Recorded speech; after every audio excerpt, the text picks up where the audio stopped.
بسم اللہ الرحمن الرحیم۔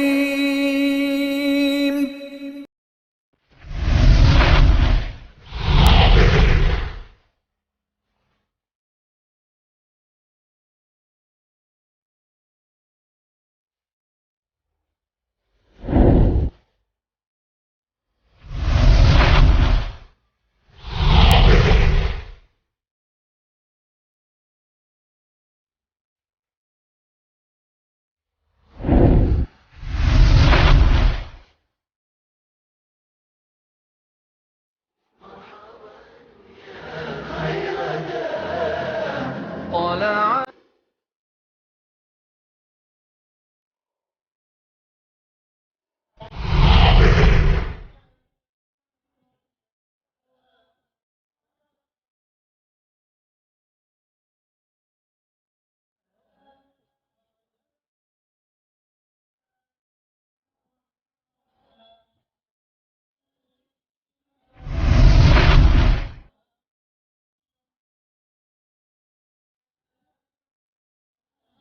وأما بنعمة ربك فحدث.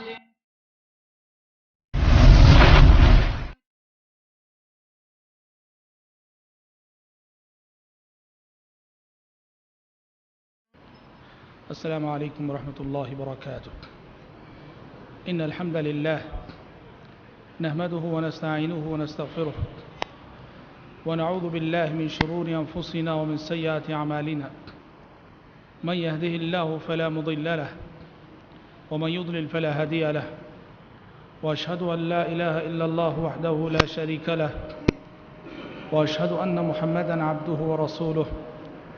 يا أيها الذين آمنوا اتقوا الله حق تقاته ولا تموتن إلا وأنتم مسلمون. يا أيها الناس اتقوا ربكم الذي خلقكم من نفس واحدة وخلق منها زوجها وبث منهما رجالا كثيرا ونساء. واتقوا الله الذي تساءلون به والأرحام إن الله كان عليكم رقيبا. يا أيها الذين آمنوا اتقوا الله وقولوا قولا سديدا يصلح لكم أعمالكم ويغفر لكم ذنوبكم، ومن يطع الله ورسوله فقد فاز فوزا عظيما. أما بعد، فإن خير الحديث كتاب الله، وخير الهدي هدي محمد صلى الله عليه وسلم، وشر الأمور محدثاتها، وكل محدثة بدعة، وكل بدعة ضلالة، وكل ضلالة في النار. حضرات، اللہ تعالیٰ کا بے انتہا شکر و احسان ہے کہ ایک مبارک سلسلہ جس میں ہم نبی کریم صلی اللہ علیہ وسلم کی سیرت اور آپ کی حیات طیبہ کو بچپن سے، ولادت سے آپ کی وفات تک تفصیل سے انشاءاللہ تعالی سنیں گی، یہ سلسلہ شروع ہوا ہے۔ کل کے درس میں آپ صلی اللہ علیہ وسلم کی ولادت باسعادت، آپ کی یتیمی اور آپ کی رضاعت، اور آپ کے ساتھ جو معجزہ شق صدر پیش آیا تھا اس پر روشنی ڈالی گئی تھی، اور آج کے درس میں بھی انشاءاللہ تعالی نبوت سے پہلے کی زندگی سے متعلق جو باتیں رہ گئی ہیں ان پر روشنی ڈالی جائے گی۔ آمینہ کی وفات کے بعد دادا عبد المطلب نے نبی کریم صلی اللہ علیہ وسلم کو اپنی پرورش اور اپنی تربیت میں لیا تھا، اور جب پیارے نبی 8 سال کے ہوئے تو دادا عبد المطلب بھی انتقال کر گئے، تو چچا ابو طالب کی پرورش اور ان کی نگہداشت میں آپ صلی اللہ علیہ وسلم رہے۔ جب آپ لڑکپن کی عمر کو پہنچے تو پیارے نبی صلی اللہ علیہ وسلم اجرت کے عوض مکے والوں کی بکریاں چرانے لگے، مکے والوں کی بکریاں چرانے لگے۔ اور یہ بکریاں چرانا دراصل اللہ تبارک و تعالیٰ کی جانب سے ایک تربیت تھی، ایک ٹریننگ تھی۔ جیسے پیارے نبی نے حدیثوں میں فرمایا کہ صرف میں نہیں، مجھ سے پہلے جتنے پیغمبر اس دنیا میں گزرے ہیں سارے ہی پیغمبروں نے بکریاں چرائی ہیں۔ یہ دراصل اللہ کی جانب سے، قدرت کی جانب سے پیغمبروں کو تربیت دینے، پیغمبروں کی ٹریننگ کا ایک انداز تھا. کس بات کی تربیت؟ دیکھو، پیغمبروں کو قوموں کی امامت کرنی ہوتی ہے، قوموں کی رہبری کرنی ہوتی ہے، اور انسانوں کی رہبری کرنا، سب انسانوں کو ساتھ لے کر چلنا، یہ کوئی آسان کام نہیں ہے. انسان الگ الگ مزاج کے ہوتے ہیں، الگ الگ طبیعتوں کے ہوتے ہیں. بڑا صبر چاہیے انسانوں کا لیڈر بننے کے لیے، انسانوں کی کمانڈنگ کے لیے، انسانوں کی رہبری کے لیے بڑا صبر چاہیے. وہی شخص کسی بھی اجتماعیت کی لیڈرشپ کو صحیح طریقے سے نبھا سکتا ہے جس کے اندر صبر کا حوصلہ ہو. یاد رکھنا، لوگوں کو لے کے چلنا، چاہے آپ کسی مسجد کے تحت، کسی جماعت اور جمعیت کے تحت، کسی مرکز اور سینٹر کے تحت، آپ ایک رہنما، رہبر اور لیڈر بن کے جب کسی اجتماعیت کو لے کے چلتے ہیں تو آپ کے اندر بڑا صبر چاہیے. سب لوگ آپ کو چاہنے والے، سب لوگ آپ کو ماننے والے نہیں ہوا کرتے. لوگوں کے مزاج الگ الگ ہوتے ہیں. انسانوں کی جانب سے آپ کو بہت تکلیف پہنچے گی، بہت رنج پہنچے گا. قوموں کو، انبیاء کو قوموں نے کیسے ستایا، کتنا پریشان کیا. پیارے نبی صلی اللہ علیہ وسلم مال غنیمت تقسیم کر رہے ہیں. ایک شخص آیا اور آ کے کہا، یا محمد اعدل، اے محمد انصاف کرو، انصاف کرو. نعوذ باللہ وہ یہ کہنا چاہ رہا تھا کہ آپ جانبداری سے کام لے رہے ہیں اور آپ نا انصافی کر رہے ہیں. پیارے نبی صلی اللہ علیہ وسلم کا چہرہ غصے سے سرخ ہو گیا، کیونکہ آپ پر ظلم کا الزام، جانبداری کا الزام. پیارے نبی نے فرمایا کہ دنیا میں اگر میں نا انصاف کروں تو پھر کون انصاف کرے گا؟ پھر آپ نے کہا، رحم اللہ موسیٰ لقد اوذی فی اللہ اکثر من ھذا فصبر علی ذلک. اللہ رحم کرے میرے بھائی موسیٰ پر کہ ان کو ان کی قوم بنو اسرائیل نے اس سے زیادہ ستایا پر انہوں نے صبر کیا. پتہ چلا قوموں کی رہنمائی اور رہبری کوئی آسان کام نہیں. بڑا صبر چاہیے، بڑا تحمل چاہیے، قوت برداشت چاہیے.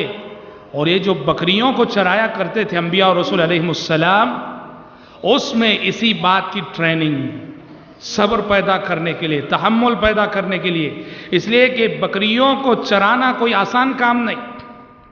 بکریوں کو چرانے سے انسان کے اندر خود بخود کمانڈنگ کی صفت پیدا ہوتی ہے، رہبری کی صفت پیدا ہوتی ہے، قائدانہ صلاحیتیں پیدا ہوتی ہیں. تو اسی لیے پیارے نبی صلی اللہ علیہ وسلم اپنے لڑکپن میں آپ نے باقاعدہ مکے والوں کی بکریاں چرائیں. اور جب ذرا آپ صلی اللہ علیہ وسلم کی عمر آگے بڑھی تو آپ اپنے چچا ابو طالب کے ساتھ بزنس کے سلسلے میں، تجارت کے سلسلے میں، تجارتی اسفار میں اپنے چچا ابو طالب کے ساتھ جانے لگے. تو ایک سفر آپ کا ہوا سرزمین شام کا، سیریا گئے اپنے چچا ابو طالب کے ساتھ. سیریا جب گئے تو بزنس کے لیے، تجارت کے لیے. وہاں آپ کی ملاقات، یا یوں کہو کہ آپ صلی اللہ علیہ وسلم کو دیکھا کرسچنوں کے ایک راہب نے جس کا نام بحیرہ تھا یا بحیرہ تھا. بحیرہ الراہب نے پیارے نبی کو دیکھا، اور اس وقت آپ کی عمر صرف 12 سال کی تھی. 12 سال کے لڑکے تھے آپ صلی اللہ علیہ وسلم. اور یہ بحیرہ سیریا میں کرسچنوں کا بہت ہی جانا مانا پوپ تھا. اس نے جیسے ہی نبی کریم صلی اللہ علیہ وسلم کو دیکھا، وہ پہچان گیا کہ یہی وہ بچہ ہے جو آگے چل کر نبی اور رسول بننے والا ہے. یہی وہ بچہ ہے کہ جس کے سلسلے میں ہماری بائبل میں پیشن گوئیاں کی گئی ہیں. بحیرہ الراہب نے چچا ابو طالب سے کہا کہ ابو طالب، تمہارا یہ بھتیجا، میں اپنی کتاب انجیل کی روشنی میں یہ کہہ رہا ہوں کہ ہمیں آخری نبی کا انتظار ہے. اصل دیکھو اس زمانے میں کیا تھا، نبی کے آنے سے پہلے، پیارے نبی کی بعثت سے پہلے، خصوصاً کرسچن اور یہودی، چونکہ توریت میں، بائبل میں، انجیل میں ہمارے نبی کے سلسلے میں پیشن گوئیاں موجود تھیں کہ آخری نبی آنے والے ہیں، آخری رسول آنے والے ہیں، اور پوری صفات کہ جو آخری رسول آئیں گے وہ کیسے ہوں گے، ان کی بستی کیسے ہوگی، ان کی شباہت کیسی ہوگی، بڑی تفصیل کے ساتھ بائبل کے اندر، توریت کے اندر، انجیل کے اندر اللہ تعالیٰ نے پیشن گوئیاں کر رکھی تھیں. اور اس دور میں اہل کتاب کو بڑا انتظار تھا. اہل کتاب منتظر تھے کہ یہ آخری رسول کہاں نمودار ہونے والا ہے، کہاں ظاہر ہونے والا ہے. اہل کتاب یہود و نصارہ کی نظریں تلاش کر رہی تھی، ڈھونڈ رہی تھی، کیونکہ وہ جان گئے تھے کہ وہ زمانہ آ چکا ہے جب آخری رسول ظاہر ہونے والا ہے. یہی جستجو تھی کہ بحیرہ الراہب کی نظر، دور اندیش تھا وہ، اس کی نظر جیسے ہی ہمارے نبی پہ پڑی، جبکہ ابھی لڑکپن میں ہیں آپ صلی اللہ علیہ وسلم، بحیرہ الراہب کو یقین ہو گیا کہ یہی وہ لڑکا ہے جو آگے چل کر جس کے سر پر نبوت کا تاج رکھا جانے والا ہے. اس نے کیا کہا جانتے ہیں؟ اس نے ابو طالب سے گزارش کی، درخواست کی کہ دیکھیے میری درخواست ہے کہ آپ آئندہ سے اپنے اس بھتیجے کو اس علاقے میں مت لائیے، تجارتی اسفار میں ساتھ مت رکھیے، کیونکہ مجھے ڈر ہے اگر یہودی اس بچے کو دیکھ لیں گے تو جان سے مار ڈالیں گے، کیونکہ یہودی یہ سمجھتے ہیں کہ آخری رسول ان کے قبیلے، ان کے خاندان سے آئے گا. جب وہ دیکھیں گے کہ آخری رسول قریش اور بنو ہاشم میں سے آ رہا ہے تو وہ جان سے مار سکتے ہیں اس بچے کو، آئندہ اپنے ساتھ مت لے جائیے کسی سفر میں. ابو طالب نے وہیں سے ہمارے نبی کو جو 12 سال کی عمر کے تھے آپ کو واپس کر دیا مکہ. کیا معلوم ہوتا ہے اس واقعے سے؟ یعنی جب ابھی نبی نہیں بنے تھے، رسول نہیں بنے تھے، آپ کے سر پر نبوت کا تاج ابھی نہیں رکھا گیا تھا. بحیرہ راہب کی دور اندیش نگاہوں نے نبی کے چہرے کو دیکھ کر تاڑ لیا کہ یہی وہ بچہ ہے کہ جو آگے چل کر نبی بننے والا ہے. حضرات اصل میں ایک بات کیا ہے، جیسا کہ ابھی میں بتایا، اللہ تعالیٰ نے یہ بات صاف طور پہ کہی ہے کہ کرسچن اور یہودی، ان دونوں کے جو علماء ہیں، پبلک کی بات نہیں، کرسچن اور یہودیوں کے علماء، ان کے بارے میں قرآن ایک بات کہتا ہے کہ یہ نبی کریم صلی اللہ علیہ وسلم کو خوب اچھی طرح جانتے، پہچانتے ہیں کہ محمد ہی اللہ کے آخری رسول ہے، محمد ہی صلی اللہ کے سچے رسول ہیں. قرآن نے کہا الذین آتیناہم الکتاب یعرفونہ کما یعرفون ابناءہم، جن لوگوں کو ہم نے آسمانی کتاب دے رکھی ہے، یعنی توریت اور انجیل، یہ محمد صلی اللہ علیہ وسلم کو ویسے ہی جانتے ہیں جیسے وہ اپنے بچوں کو پہچانتے ہیں. بتاؤ کسی باپ کو اپنی اولاد کو پہچاننے میں کوئی مشقت ہوتی ہے؟ کسی باپ کو اپنی اولاد کو پہچاننے میں کوئی تکلیف ہوتی؟ بالکل نہیں. ہر باپ جانتا ہے یہ میرا بچہ، یہ میری اولاد ہے. قرآن کہہ رہا ہے کہ کرسچنوں کے علماء، یہودیوں کے علماء نبی کریم صلی اللہ علیہ وسلم کو ویسے ہی جانتے ہیں، ویسے ہی پہچانتے ہیں جیسے کہ وہ اپنی اولاد کو اور اپنے بچوں کو جانتے ہیں. بائبل کے اندر ہمارے نبی کا ذکر فارقلیت کے لفظ سے، فارقلیت آنے والا ہبرو لینگویج میں، عبرانی زبان میں، اور فارقلیت کا ٹرانسلیشن اگر آپ عربی میں کرتے ہیں تو محمد، اور محمد کے معنی ہیں صلی اللہ علیہ وسلم، محمد کے معنی تعریف کیا ہوا، حمیدہ کے معنی آتے ہیں حمد و ثنا کرنا، تعریف کرنا.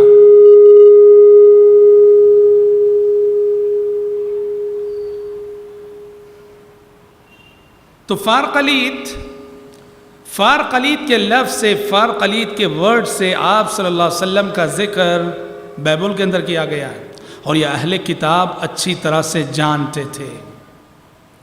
اور یہ چیز اگر آپ سمجھنی ہو، اس چیز کی مزید وضاحت، تو آپ ذرا مشہور صحابی حضرت سلمان فارسی رضی اللہ تعالیٰ عنہ کے قبول اسلام کے واقعے کو پڑھیے.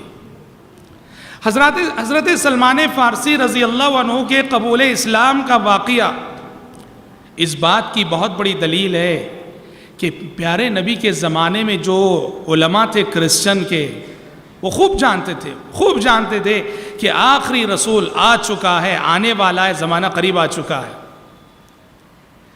کیسے؟ سلمان فارسی رضی اللہ عنہ، ان کے قبول اسلام کا واقعہ بڑا دلچسپ ہے، بڑی عبرتیں ہیں اس واقعے کے اندر۔ سلمان فارسی رضی اللہ تعالیٰ عنہ کی ولادت اور پیدائش ایک مجوسی گھرانے میں فارس میں ہوئی۔ مجوسی گھرانہ جو آگ کی پوجا کرنے والے، آگ کی پرستش کرنے والے، مذہبی گھرانہ تھا، اور باپ نے حضرت سلمان فارسی رضی اللہ عنہ کو بچپن ہی سے وہ آگ کی پرستش، آگ جلانے میں لگا دیا تھا۔ ایک دن سلمان فارسی اور یہ کب کی بات ہے؟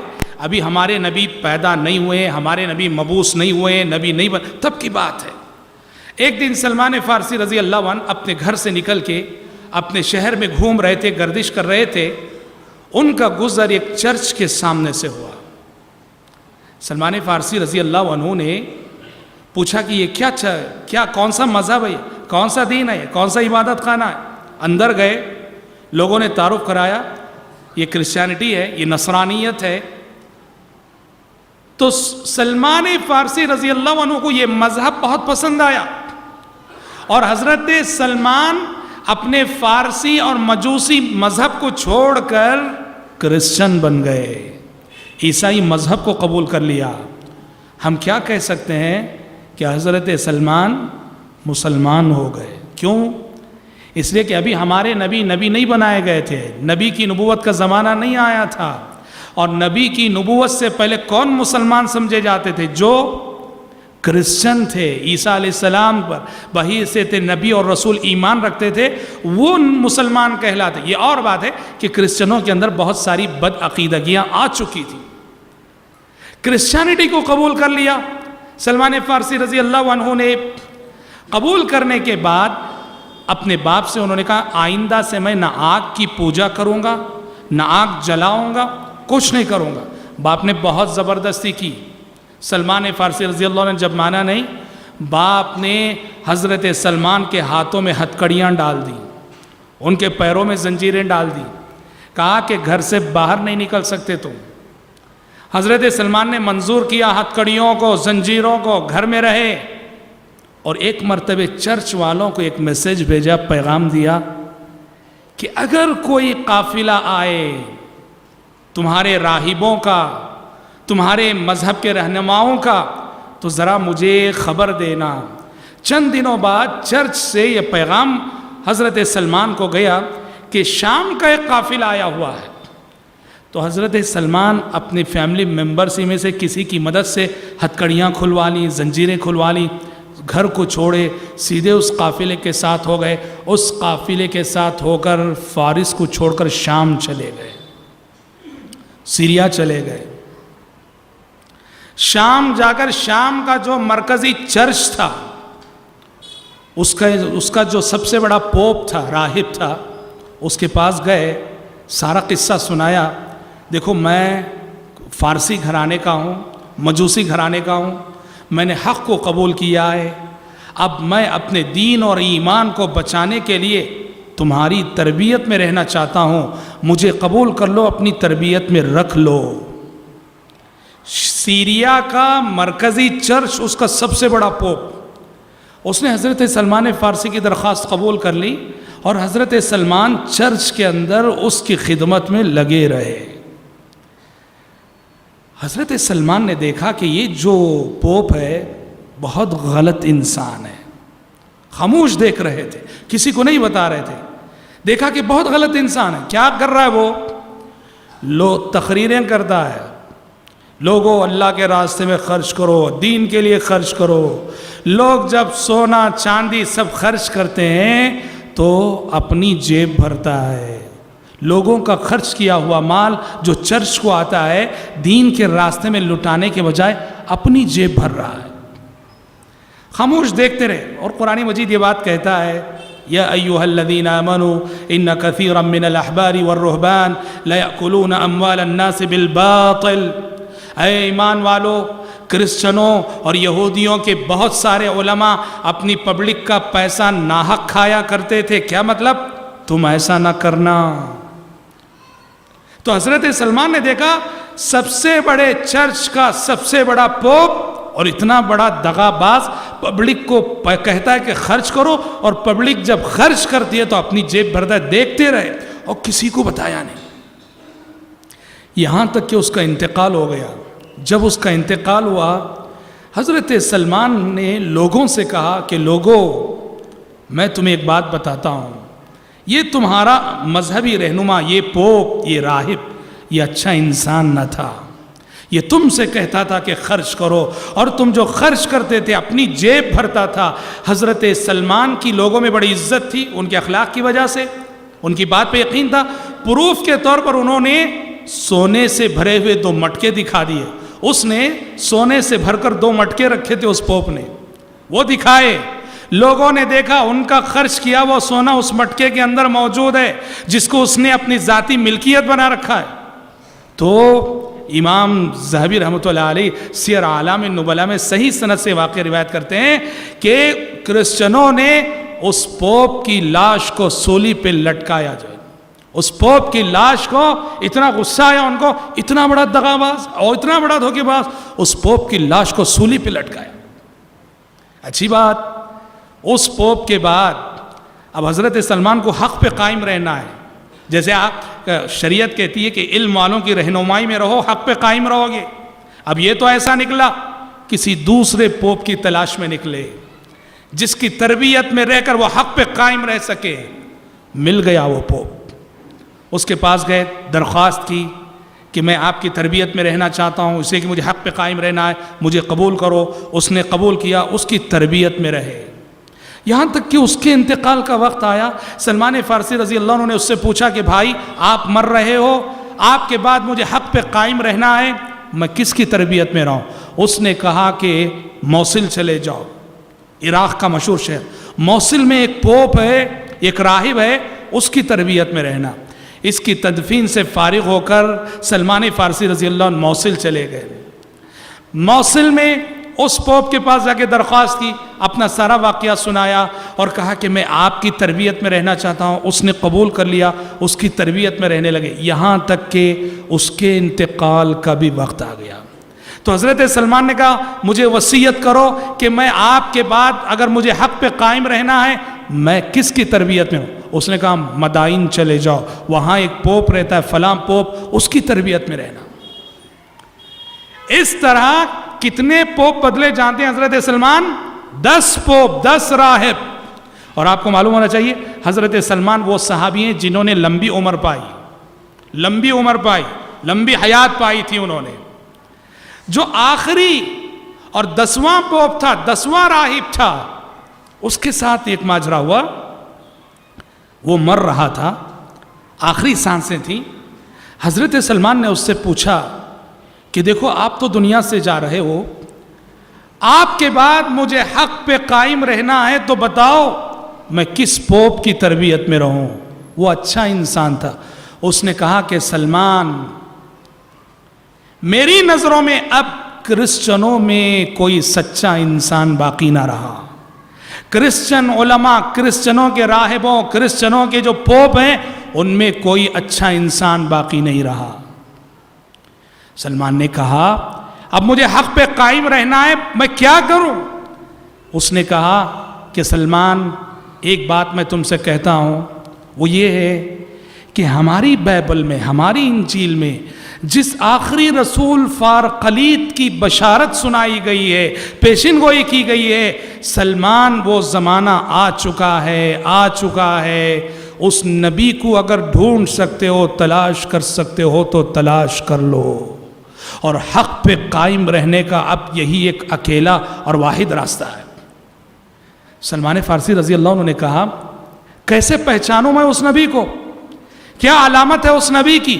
اس پوپ نے کہا ہماری بائبلز کی معلومات سے پتہ چلتا ہے کہ وہ آخری نبی عرب میں آئیں گے، وہ آخری نبی عرب میں آئیں گے، تو لہٰذا عرب چلے جانا. اچھا اور کوئی علامت کا؟ 2 نشانیاں، ان 2 نشانیوں سے ان کو پہچاننا. پہلی نشانی یہ ہے کہ وہ آخری نبی اور آخری رسول وہ صدقہ نہیں کھائیں گے، صدقے کو اپنے لیے حلال نہیں سمجھیں گے. ہاں گفٹ اور ہدیہ قبول کریں گے، ہدیے کے نام سے کوئی بھی چیز دو وہ لیں گے، لیکن اگر صدقے کے نام سے دو تو وہ نہیں لیں گے. ایک علامت یہ ہے. اور کہا سلمان ہماری بائبل میں اس آخری نبی فارقلیط کی دوسری علامت یہ ہے کہ اس نبی کی پیٹھ پر کندھے پر مہر نبوت ہوگی، نبوت کی مہر ہوگی. ان دو علامتوں سے پہچاننے کی کوشش کرنا. اس پوپ کا انتقال ہو گیا، کفن دفن سے فارغ ہوئے، تدفین سے فارغ ہوئے. اب حضرت سلمان کی جستجو تھی عرب جانا ہے.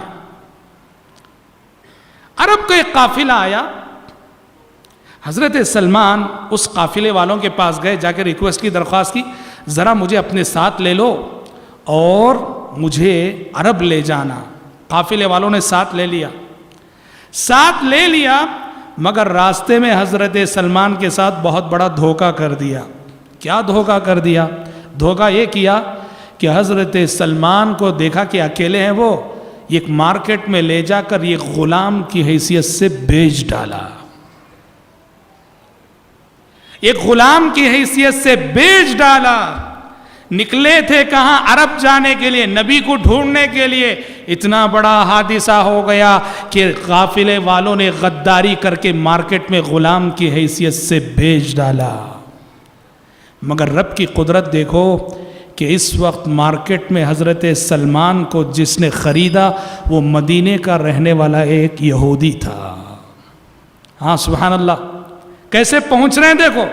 حادثہ ہے، ان کے ساتھ دھوکہ ہو رہا ہے، غداری ہو رہی، مگر یہی حادثہ انہیں منزل تک پہنچا رہا ہے. خرید رہا ہے کون؟ ایک یہودی خرید رہا ہے جو مدینے کا رہنے والا، جبکہ سلمان کو خبر نہیں کہ وہ آخری نبی اسی مدینے میں پہنچے ہوئے ہیں. اور اس وقت تک اللہ کے نبی کی بعثت ہو چکی تھی، آپ مکے سے ہجرت کر کے مدینہ آ چکے تھے صلوات اللہ وسلم علیہ. جب مدینہ پہنچے اپنے اس یہودی آقا کے ساتھ، بالکل انہی دنوں پیارے نبی ابھی مدینہ آئے ہوئے تھے. سارے مدینے میں یہ خبر گرم تھی کہ ایک نبی آئے، ایک پیغمبر آئے، ایک رسول آئے ہیں. حضرت سلمان خاموشی سے حالات کا جائزہ لیتے رہے. ایک دن اپنے یہودی آقا سے پوچھ بیٹھے، کہا کہ یہ جو رسول آئے ہیں، یہ جو نبی آئے ہیں، ان کے بارے میں آپ کا کیا خیال ہے؟ اس یہودی نے حضرت سلمان کو جواب دینے کے بجائے ایک تھپڑ مار دیا، کیونکہ یہودی پیارے نبی سے بہت جل رہے تھے. ان کو یہ تھا کہ آخری نبی ہمارے خاندان اور قبیلے سے آنے کے بجائے بنو ہاشم اور قریش میں سے آ گئے. بہت حسد کی آگ میں جل رہے تھے. تو جیسے حضرت سلمان نے پوچھا تو تھپڑ مار دیا. حضرت سلمان سمجھ گئے کہ میرا آقا شاید میرے مقصد میں میری مدد کرنے والا نہیں ہے. ذرے دن بعد کیا کیے، وہ خود اللہ کے نبی کی خدمت میں پہنچے. ایک اجنبی شخص، پیارے نبی ان کو جانتے نہیں، ایک اجنبی کی حیثیت سے پہنچے. تھوڑا سا مال لے گئے اور مال لے جا کے کہا کہ لیجئے جناب، یہ میری جانب سے آپ کے لیے صدقہ ہے. وہ جو پوپ نے علامت بتائی تھی وہ آزما رہے ہیں. یہ میری جانب سے آپ کے لیے صدقہ ہے. جیسے ہی انہوں نے صدقہ کہا، پیارے نبی نے کہا کہ دیکھو ہم صدقہ نہیں کھایا کرتے، فلاں غریب کو دے دو. ایک غریب صحابی کی جانب اشارہ کر کے کہا یہ صدقہ فلاں غریب کو دے دو. غریب کو دے دیا اور واپس آ گئے. چند دنوں بعد پھر سے دوبارہ تھوڑا سا مال لے گئے. لے جا کر کہا لیجئے جناب، یہ میری جانب سے آپ کے لیے ہدیہ ہے. اور جیسے ہی ہدیہ اور گفٹ کہا، پیارے نبی نے فوراً قبول کیا. اب ایک علامت تو پوری ہو گئی، ایک نشانی تو پوری ہو گئی. وہ جو پوپ بتایا تھا بائبل کے حوالے سے کہ جو فارقلیط آنے والا ہے وہ ہدیہ کھائے گا، صدقہ نہیں کھائے گا. اب دوسری علامت کیا کہ اس آخری نبی کے کندھے پر مہر نبوت ہوگی، نبوت کی مہر ہوگی، اسٹامپ ہوگا نبوت کا. اب حضرت سلمان مجلس میں بیٹھے ہیں، بار بار اٹھ کر پیچھے جا رہے ہیں. پیارے نے پیچھے جا رہے ہیں، آ رہے ہیں، پیچھے جا رہے ہیں، آ رہے ہیں. پیارے نبی سمجھ گئے کہ یہ اجنبی شخص شاید نبوت کی مہر دیکھنا چاہ رہا ہے. پیارے نبی نے فوراً کیا کیا، اپنی چادر مبارک ہٹائی اور آپ کے کندھے پر ابھرا ہوا گوشت، مہر نبوت کیا ہے، آپ کے کندھے پر رونڈ ابھرا ہوا گوشت تھا، وہ آپ کے نبی ہونے کی ایک مہر تھی، ثبوت تھا وہ۔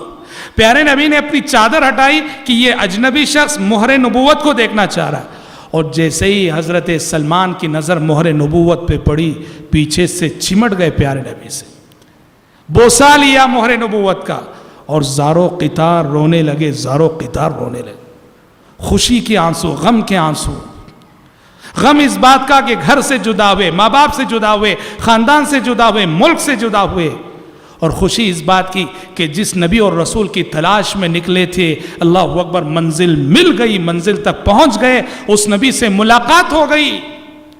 زارو قطار رو رہے تھے۔ پیارے نبی نے پوچھا کون ہو تم، ماجرا کیا ہے تمہارا؟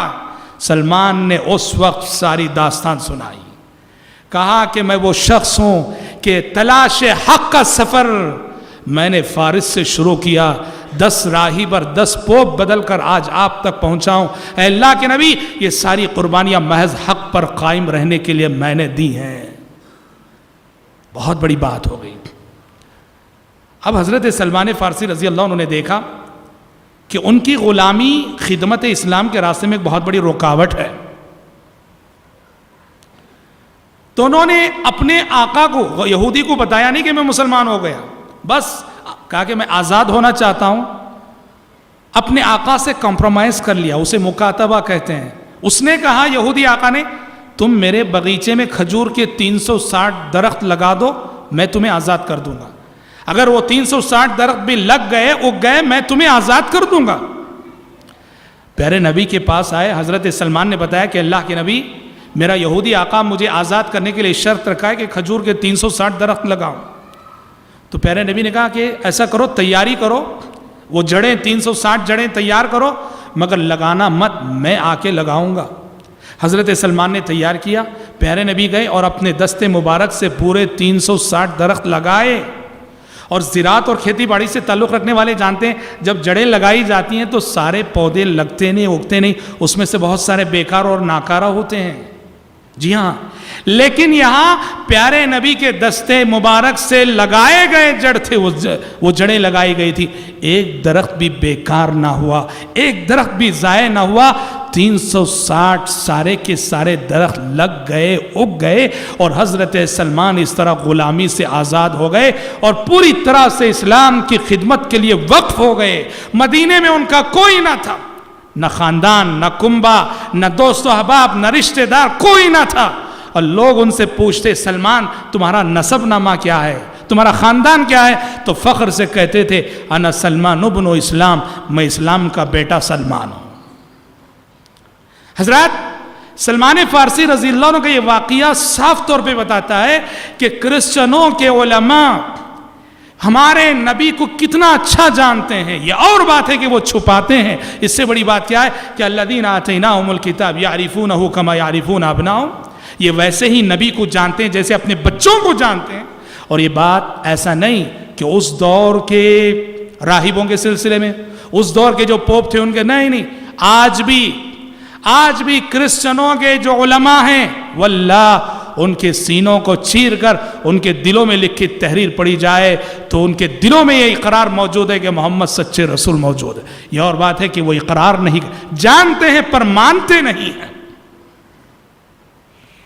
اور یہ چیز، یہ جو بائبل میں، دوسروں کی مذہبی کتابوں میں ہمارے نبی کے سلسلے میں جو پیشین گوئیاں موجود ہیں، یہ دعوت و تبلیغ کے راستے میں بہت بڑی معاون چیز ہے۔ جو دعات ہیں، مبلغین ہیں، وہ اگر اس کا صحیح استعمال کریں تو الحمدللہ بہت سارے لوگ مشرف و اسلام ہو سکتے ہیں۔ دیکھیے، اس دور کے ایک بہت بڑے مشنری کے بہت بڑے رہنما ڈیوڈ بنجامین، کرسچن مشنری کے بہت بڑے مبلغ، بہت بڑے پوپ، ڈیوڈ بنجامین ان کا نام ہے، اور یہ رہنے والے کہاں کے، یہ مشنری کے کام پہ آئے ہوئے تھے عراق میں وہ مشنری کے کام پہ آئے ہوئے تھے، عیسائی مشنری کی تبلیغ کرتے ہوئے۔ اللہ اکبر، مسلمان ہو گئے۔ کیسے مسلمان ہوئے؟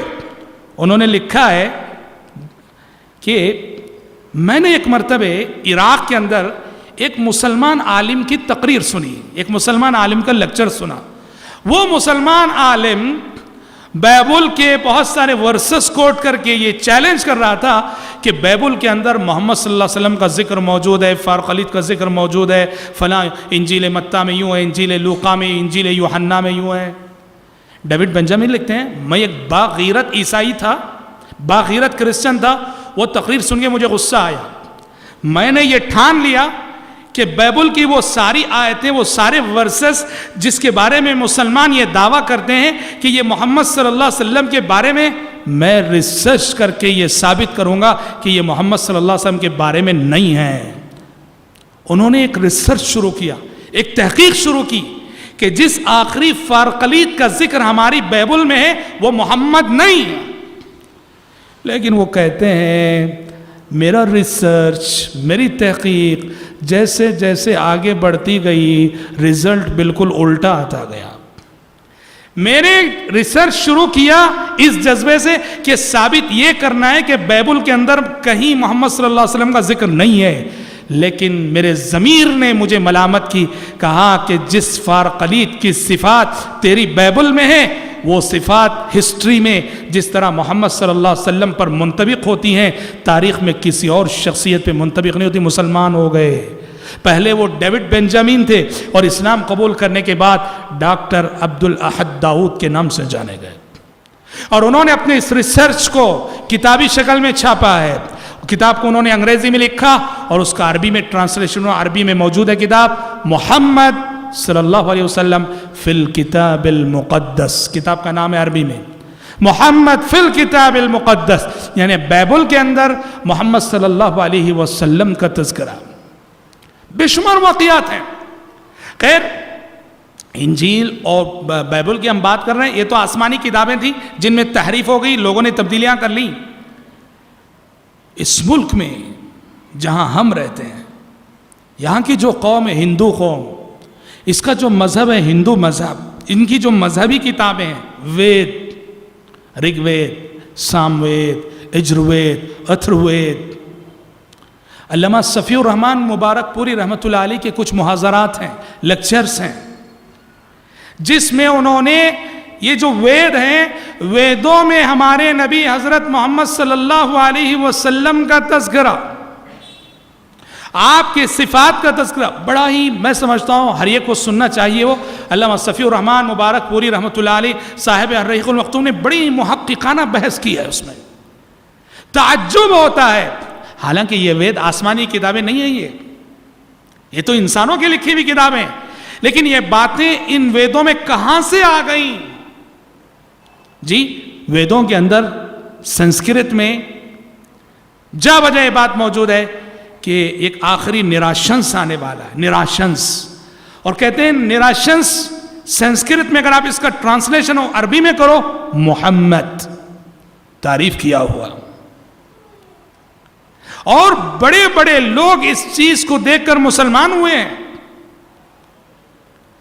تمل ناڈو کے ایک بہت بڑی سیاسی شخصیت جو کرنا ندی کے بہت ہی قریبی دوست مانے جاتے تھے، اللہ اکبر، مسلمان ہو گئے۔ مسلمان ہو کر، ان کا نام ہے عبداللہ اڈیار، تمل، ہمارے جو تمل احباب ہیں وہ جانتے ہیں، تمل حلقے میں عبداللہ اڈیار بہت فیمس۔ عبداللہ اڈیار بہت بڑی سیاسی شخصیت، مسلمان ہو گئے، اور مسلمان ہو کر انہوں نے تمل میں کتاب لکھی کہ میں کیوں مسلمان ہوا، اس کا ٹرانسلیشن اردو میں ہوا ہے، اور یہ کتاب مارکیٹ میں موجود ہے۔ ٹرانسلیشن کرنے والے نے اس کا نام دیا ہے اسلام جس سے مجھے عشق ہے، یعنی جس سے مجھے پیار ہے۔ اس میں عبداللہ اڈیار نے ذکر کیا ہے کہ مجھے اسلام قبول کرنے پر آمادہ کرنے والی ایک بہت بڑی چیز، خود ہماری اپنی بائبل میں، ہماری وید میں محمد صلی اللہ علیہ وسلم، آپ کے صحابہ، آپ کے شہر مکہ، آپ کے شہر مدینہ کے بارے میں جو پیشین گوئیاں موجود ہیں، تو یہ بہت بڑی بات ہے میرے بھائی۔ بحیرہ راہب نے شام کے تجارتی سفر میں نبی کریم صلی اللہ علیہ وسلم کو دیکھ کر جو پہچانا، 12 سال کی عمر میں چہرہ دیکھ کے اس نے کہہ دیا کہ یہ چہرہ بتا رہا ہے کہ شاید یہی وہ بچہ ہے جو آگے چل کے رسول بننے والا ہے۔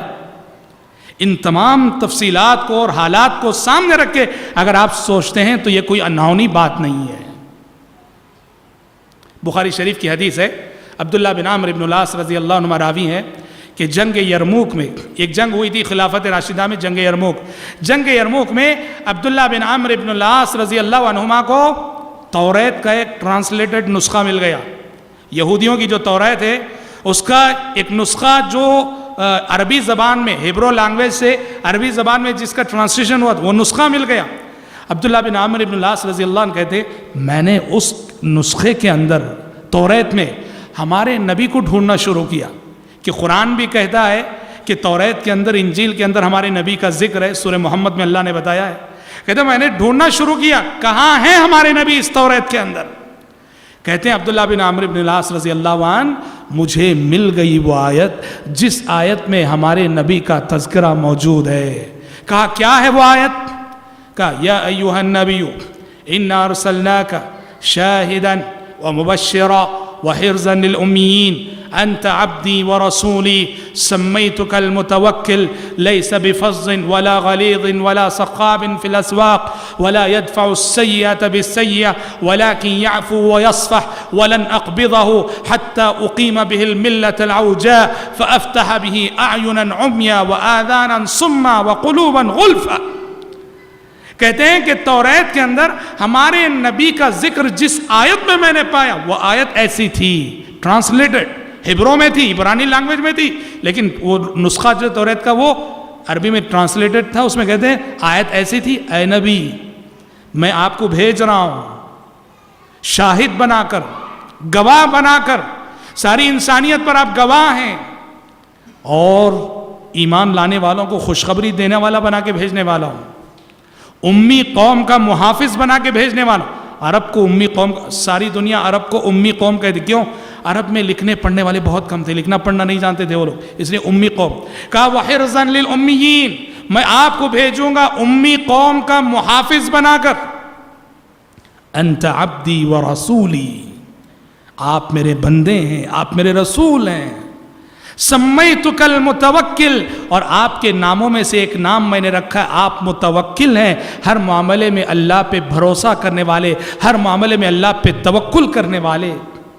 لیس بفظ ولا غلیظ اور یہ میرے آنے والا آخری نبی زبان کا سخت نہ ہوگا، مزاج اور طبیعت کا سخت نہ ہوگا. ولا صخاب فی الاسواق مارکیٹ میں کھڑے ہو کے چیخنے والا، چلانے والا نہ ہوگا، شور کرنے والا نہ ہوگا. ولا يدفع السيئة بالسيئة اور یہ میرا آنے والا آخری نبی برائی کا مقابلہ برائی سے نہیں کرے گا. ولكن يعفو ويصفح میرے آنے والے اس نبی کی پہچان یہ ہے کہ وہ معاف کرنے والا ہوگا، وہ دشمنوں کو معاف کرے گا، غلطیوں کو معاف کرے گا، خطاؤں کو معاف کرے گا. معاف کرنا اس کی پہچان ہوگی. وَلَنْ أَقْبِضَهُ اور جب میں اس نبی کو دنیا میں بھیج دوں گا تو لن أَقْبِضَهُ اس وقت تک اس نبی کو دنیا سے واپس نہیں بلاؤں گا جب تک کہ اس نبی کے ذریعے بندوں پہ اتمام حجت نہ ہو جائے. اور اس طرح اتمام حجت نہ ہو جائے کہ اندھے بھی دیکھنے لگ جائیں، بہرے بھی سننے لگ جائیں، گونگے بھی بولنے لگ جائیں. جب تک حق کا ایسا بول بالا دنیا میں نہ ہو جائے اس وقت تک میں اس نبی کو دنیا سے واپس نہیں بلاؤں گا. عبداللہ بن عمرو بن العاص رضی اللہ عنہ کہتے ہیں کہ توریت کے اندر یہ آیت مجھے ملی جس میں ہمارے نبی کا تذکرہ اللہ تبارک و تعالیٰ نے ان الفاظ میں کیا ہے. تو حضرات بہت بڑی بات ہے، بہت بڑی بات ہے. تو یہی وجہ ہے کہ بحیرہ راہب پہچان گیا. اور مدینے کے یہودی جو تھے نا، جو ایمان تو نہیں لائے مگر وہ یہودی جانتے تھے کہ آخری محمد صلی اللہ علیہ وسلم سچے رسول ہیں. کیوں نہیں لائے ایمان؟ حسد کی وجہ سے. حسد کی وجہ سے. کیا حسد؟ وہ خاندانی شرف، خاندانی غرور، سمجھ رہے ہیں؟ حسب اور نسب کا نشہ یہودیوں کے سر پہ چڑھا ہوا. وہ سمجھ رہے تھے کہ آخری نبی اور آخری رسول ہمارے ہی خاندان سے آئے گا، لیکن ہوا یہ کہ آخری نبی دوسرے خاندان سے آ گئے. دوسرے خاندان سے آ گئے. وہ سمجھ رہے تھے آخری نبی بنو اسحاق میں سے آئیں گے، لیکن آخری نبی بنو اسماعیل میں سے آ گئے. اس لیے قرآن نے کہا حسدا من عند انفسهم من بعد ما تبین لهم الحق ود كثير من اهل الكتاب لو يردونكم من بعد ایمانکم کفارا حسدا من عند انفسهم من بعد ما تبين لهم الحق. اے پیغمبر، یہ یہودی، یہ کرسچن، یہ تو چاہتے ہیں کہ تمہیں اسلام سے مرتد کر دیں. کیوں؟ محض حسد کی وجہ سے. من بعد ما تبین لهم الحق، حالانکہ حق کا حق ہونا ان پر واضح ہو چکا ہے، حق کو وہ جان چکے ہیں، مگر حسد کی وجہ سے وہ نہیں مان رہے ہیں. تو حضرات، بہت بڑی بات تھی کہ تجارتی سفر میں پیارے نبی نے اپنے چچا کے ساتھ وہ جو شام گئے آپ، سیریا گئے آپ، وہاں ایک دور اندیش راہب نے، دور اندیش پوپ نے آپ کو پہچان لیا اور کہا کہ یہی وہ بچہ ہے کہ آگے چل کر جس کے سر پر نبوت کا تاج رکھا جانے والا ہے. اور وہی ہوا الحمدللہ. آگے کے حالات انشاءاللہ ہم اپنے آنے والے درس میں پڑھیں گے. کل ہمارا درس انشاءاللہ انجمن حلف الفضول کا قیام اور حضرت خدیجہ سے آپ کی شادی، اور اسی پنس منظر میں ہم تفصیل سے گفتگو کریں گے. کل آپ نے جو 11 شادیاں کی، اس کی حکمت کیا، اس کا فلسفہ کیا. کیونکہ یہ کرسچن مشنریز کے مبلغین، آریہ سماج کے مبلغین کم علم نوجوانوں کو آپ صلی اللہ علیہ وسلم کی 11 شادیوں کا مسئلہ لے کر بہت کنفیوز کرتے ہیں. کل ہم اس پر روشنی ڈالیں گے کہ یہ کیوں ہوئی، کن حالات میں ہوئی، کیا حکمتیں تھیں انشاءاللہ تعالی.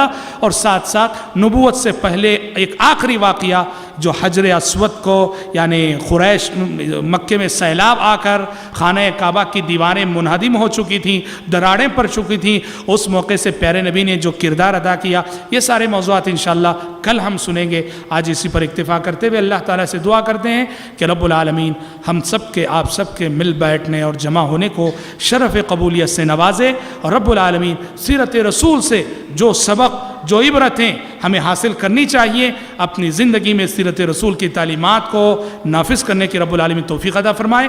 آمین. وآخر دعوانا ان الحمد للہ رب العالمین.